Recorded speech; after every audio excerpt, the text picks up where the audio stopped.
Yang paling utama, setelah itu seorang ilmuwan membuat perbandingan antara lukisan Prince of Peace dengan kain kafan Turin. Hasilnya, kemiripan mencapai di atas 90%.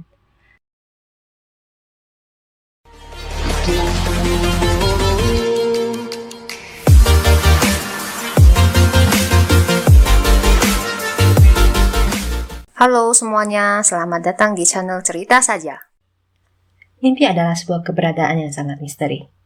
Ada orang yang bermimpi tentang hal yang pernah dia lihat. Dan ada yang mengenal informasi yang tidak pernah dia dengar dari sebuah mimpi. Pada tahun 2003, di sebuah talk show yang dibawa oleh Oprah, kedatangan seorang gadis yang bernama Akiana Kramari. Saat itu, senyuman yang manis tampak dari gadis yang pemalu ini. Orang-orang sulit mempercayai gadis pemalu ini mempunyai bakat melukis yang sangat luar biasa.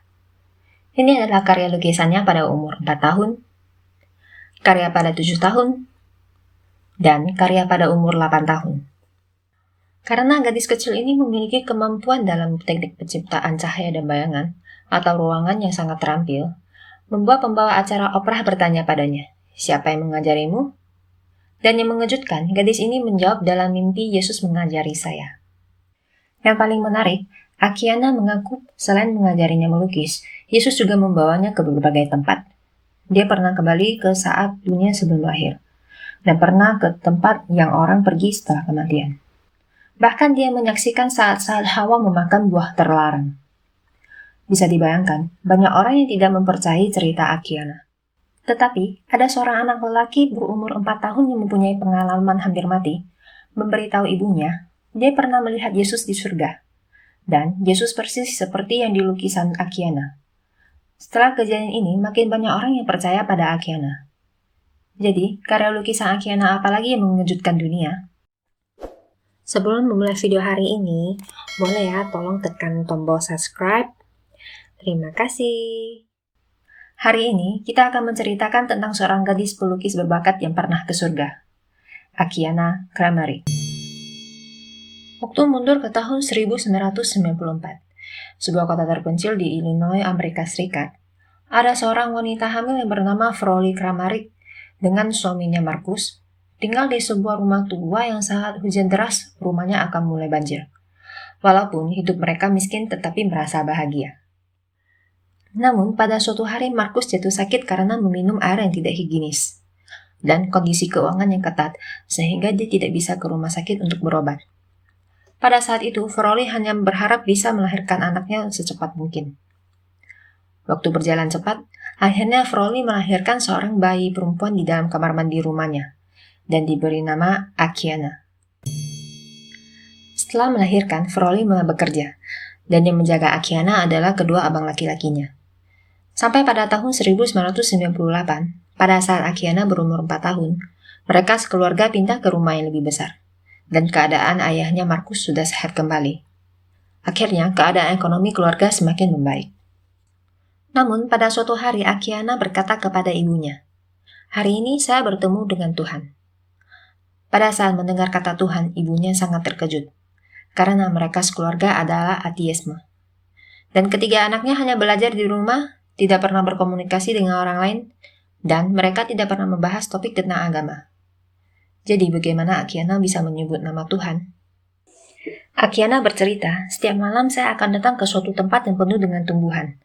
Mereka bisa bernyanyi lagu yang indah, Tuhan dan malaikat berada di sana." Ibunya bertanya, "Bagaimana kamu bisa tahu itu adalah Tuhan?"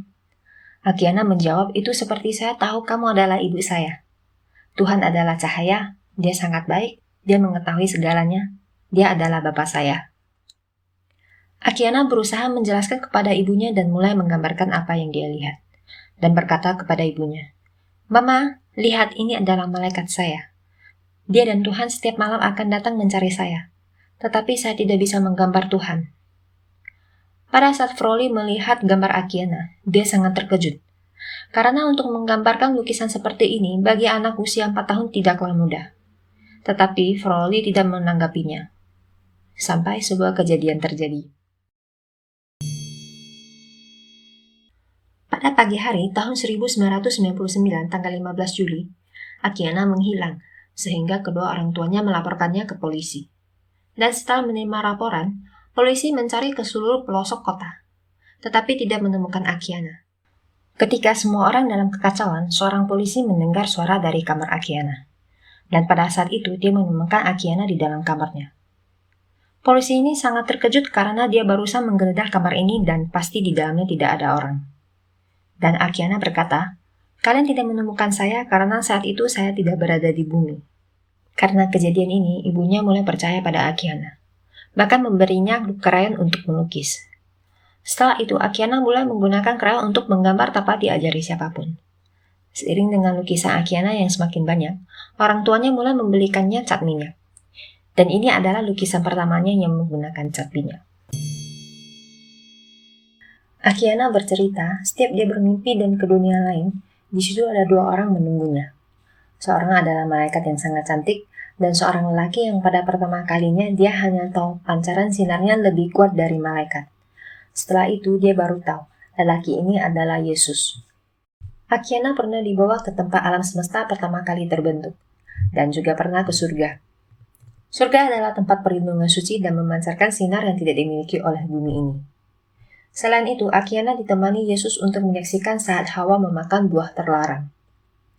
Walaupun Akiana sudah melukis banyak karya yang berdasarkan mimpinya, namun dalam hatinya ada yang membuatnya sedih, karena dia tidak bisa menggambar gurunya, yaitu Yesus. Dalam wawancara, Akiana pernah bercerita setiap dia akan melukis Yesus, selalu ada pancaran cahaya. Sehingga dia tidak bisa melihat muka Yesus dan dia sudah mencoba beberapa kali tetapi selalu gagal. Hingga pada suatu pagi dia berdoa di kamar untuk meminta bantuan Yesus. Dan pada siang harinya mereka kedatangan teman ibunya yang membawa seorang tukang kayu. Saat Akiana melihat tukang kayu itu, dia sangat senang dan membuat sketsanya. Kemudian memulai gambar tanpa henti. Di pertengahan, apabila dia kecapean, akan istirahat beberapa jam. Akhirnya setelah 40 jam kemudian, Akiana selesai menggambar lukisan yang diberi nama Prince of Peace. Bagi Akiana, 40 jam ini setara dengan 40 tahun. Pernah ada yang bertanya kepada Akiana, mengapa pada lukisan ini sebagian muka Yesus lebih gelap? Akiana yang saat itu berumur 8 tahun menjelaskan, bagian muka Yesus yang lebih terang mewakili surga, dan bagian lebih gelap mewakili penderitaan di bumi. Yang Akiana ingin ungkapkan adalah, meskipun Yesus berada di surga, tetapi dia melihati kita di sana. Yang paling utama, setelah itu seorang ilmuwan membuat perbandingan antara lukisan Prince of Peace dengan kain kafan Turin. Hasilnya, kemiripan mencapai di atas 90%. Dan kebetulan sebelum Yesus mulai pelayanan, dia adalah seorang tukang kayu. Pada tahun 2016, saat Akiana bersepeda di pagi hari, sebaris kata tiba-tiba muncul di benaknya. The Messenger. Dia bisa diartikan pembawa berita atau sang utusan. Akiana segera pulang ke rumah untuk menunggu petunjuk dari Tuhan. Pada pertama, Akiana melihat seekor burung hantu putih di dalam goa. Setelah burung hantu itu terbang keluar goa, Akiana melanjutkan lukisannya dan menunggu petunjuk selanjutnya. Setelah itu, dia mendengar suara rusa besar. Tetapi Akiana mengetahui dia bukan sang utusan tersebut, karena rusa besar juga sedang mencari petunjuk. Dan beberapa saat kemudian, rusa besar meninggalkan goa. Setelah itu, Akiana mendengar suara elang, sehingga dia menggambar 2 elang di dalam goa, dan menunggu petunjuk seterusnya. Karena Akiana tahu, pemeran utama masih belum muncul. Tetapi cahaya di goa menjadi semakin terang. Dan pada suatu hari, dia mendengar suara air di dalam goa mulai membeku dengan sangat cepat. Bahkan Akiana bisa merasakan hawa dinginnya. Kemudian dia melihat seorang yang tersesat di dalam goa. Saat ini Akiana mengerti mengapa permukaan danau harus membeku, karena pengembara ingin segera pulang. Tetapi setelah danau membeku, pengembara mulai ragu, karena takut permukaan es tidak kuat menahan bebannya. Pada saat dia bingung, elang sebelumnya muncul kembali dan terbang melingkar di atas pengembara, serta mendukungnya untuk berani mengambil langkah untuk maju meninggalkan situasi sulit ini. Saat ini, Akiana mengerti, ternyata sang utusan adalah elang. Menurutnya, fenomena ini muncul karena Tuhan ingin mengingat umat manusia. Walaupun berada di situasi yang sulit, kita juga jangan menyerahkan iman kita. Tetapi iman ini tidak menunjuk kepada salah satu agama saja. Dia bisa adalah agama Buddha, Islam, Hindu, maupun agama lainnya. Seperti yang Akiana pernah bilang dalam sebuah wawancara. I don't belong to any Denomination, denomination, exactly, or religion. I just belong to God. Video hari ini dipersembahkan pada semua orang yang berusaha hidup dalam pandemi ini. Semoga di masa yang akan datang, kita bisa percaya bahwa semua orang memiliki kemampuan untuk mengatasi kesulitan apapun.